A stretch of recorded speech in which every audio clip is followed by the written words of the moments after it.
السلام علیکم۔ امید کرتے ہیں آپ سب دوست احباب خیریت سے ہوں گے۔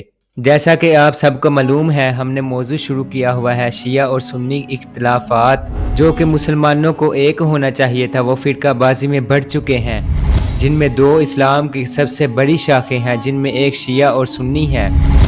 اس ویڈیو میں ہم آپ کو دوسرا اختلاف بتانے جا رہے ہیں جو شیعہ اور سنی کے درمیان ہے۔ جیسا کہ آپ ہماری پچھلی ویڈیو کو دیکھ چکے ہوں گے، ہم نے باغ فدق کے بارے میں بتایا تھا کہ باغ فدق وہ کون سی زمین ہے جو رسول اللہ صلی اللہ علیہ وسلم کو ملی، اور یہ زمین رسول اللہ صلی اللہ علیہ وسلم کو کیسے ملی۔ پھر شیعہ اور سنی کے درمیان اس زمین کے معاملے کے لیے کیسے لڑائیاں شروع ہوئیں، کیسے اختلافات پائے جاتے ہیں۔ آج کی ویڈیو میں ہم اس سے آگے آپ کو بتائیں گے، جیسا کہ ہم نے پرانی ویڈیو میں آپ سے عرض کیا تھا۔ کچھ دوستوں کے کمنٹس بھی آئے جنہوں نے یہ کہا کہ آپ ریفرنسز کے ساتھ بات کریں۔ اس ویڈیو میں ہم آپ کو ریفرنسز بھی دیں گے۔ پھر ہم آپ کو بتاتے چلیں، ہمارے اس ویڈیو کا مقصد ہرگز کسی فرقے کی نمائندگی کرنا یا کسی کی دل ازاری کرنا مقصد نہیں ہے، بلکہ ہماری اس ویڈیو کا مقصد ہے کہ مسلمان ایک دوسرے کے ساتھ مل جل کر رہیں، اختلافات کو ختم کیا جائے۔ جو فرقے رسول اللہ صلی اللہ علیہ وسلم ختم کرنے آئے تھے، قرآن پاک میں بھی اللہ تعالیٰ نے فرمایا ہے کہ فرقوں میں نہ بٹو۔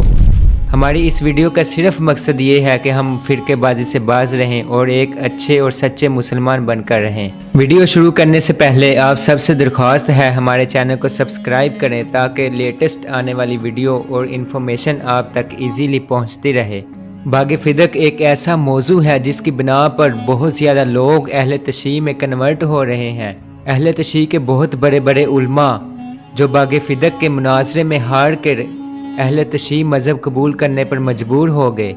یہاں پر اہل تشیعوں کا یہ کہنا ہے کہ بی بی فاطمہ الزہرا حضرت ابوبکر صدیق رضی اللہ تعالیٰ عنہ کی خدمت میں حاضر ہوئی اور اپنے حق کا مطالبہ کرنے لگیں کہ ان کو باغ فدق میں سے حصہ دیا جائے، جبکہ یہاں اہل سنت کا یہ نظریہ ہے کہ بی بی فاطمہ الزہرا حضرت ابوبکر کے پاس حق لینے آئی ہی نہیں ہے، اور کچھ علماء کرام کا کہنا ہے اگر آئی بھی ہیں ان کا حق نہیں بنتا تھا، کیونکہ نبی کی وراثت نہیں ہوتی۔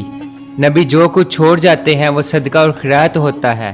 جیسے ہی بی بی فاطمہ الزہرا نے حضرت ابوبکر صدیق سے حق کا مطالبہ کیا تو آپ نے بی بی فاطمہ کو آپ کے بابا نبی پاک صلی اللہ علیہ وسلم کی حدیث سنائی۔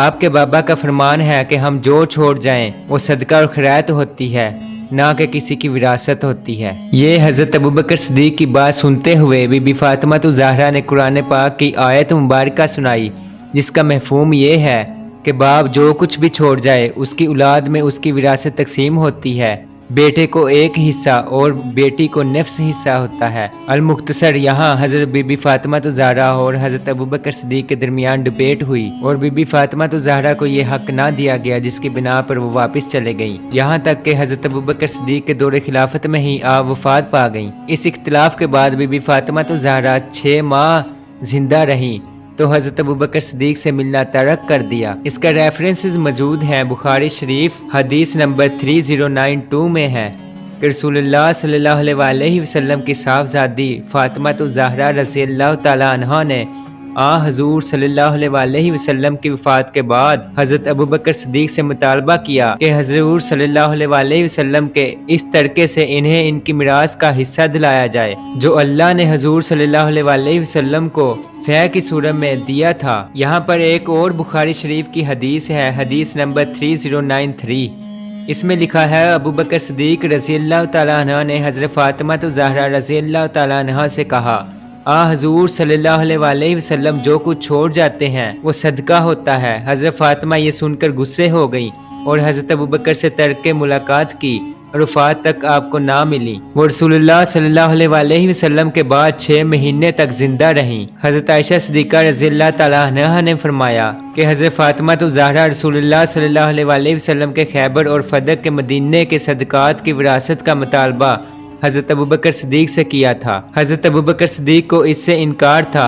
انہوں نے کہا تھا، میں کسی بھی ایسے عمل کو نہیں چھوڑ سکتا جو رسول اللہ صلی اللہ علیہ وسلم نے اپنی زندگی میں کرتے رہے ہوں گے۔ البتہ خیبر اور فدق کی جائیداد کو حضرت عمر رضی اللہ تعالیٰ عنہ نے روکے رکھا اور فرمایا کہ یہ دونوں رسول اللہ صلی اللہ علیہ وسلم کا صدقہ ہیں۔ اسی فیصلے کو دیکھتے ہوئے اہل تشیع آج بھی حضرت ابوبکر صدیق کے خلاف ہیں، کیونکہ انہوں نے حضرت فاطمہ زہرا کو ان کا حق نہیں دیا۔ یہاں پر اہل تشیع کا یہ کہنا ہے کہ بی بی فاطمہ زہرا کا حق بنتا تھا یا نہیں بنتا تھا۔ حضرت ابوبکر صدیق کو کم سے کم یہ دیکھنا چاہیے تھا کہ رسول اللہ صلی اللہ علیہ وسلم کی بیٹی خود آئی ہیں، اور جبکہ اہل سنت کا یہ نظریہ ہے کہ حضرت ابوبکر صدیق نے جو بھی کیا وہ رسول اللہ صلی اللہ علیہ وسلم کے فرمان کو مد نظر رکھتے ہوئے کیا، جبکہ اہل تشیع یہ کہتے ہیں کہ بی بی فاطمہ زہرا حضرت ابوبکر صدیق کی دور خلافت میں زندہ رہیں، 6 ماہ تک حضرت ابوبکر صدیق سے ناراض ہو گئیں اور اسی حالت میں ہی دنیا سے وفات پا گئیں، جبکہ یہاں پر اہل سنت کا یہ کہنا ہے کہ ان کے درمیان کوئی ایسے اختلافات موجود نہ تھے، بلکہ یہ صرف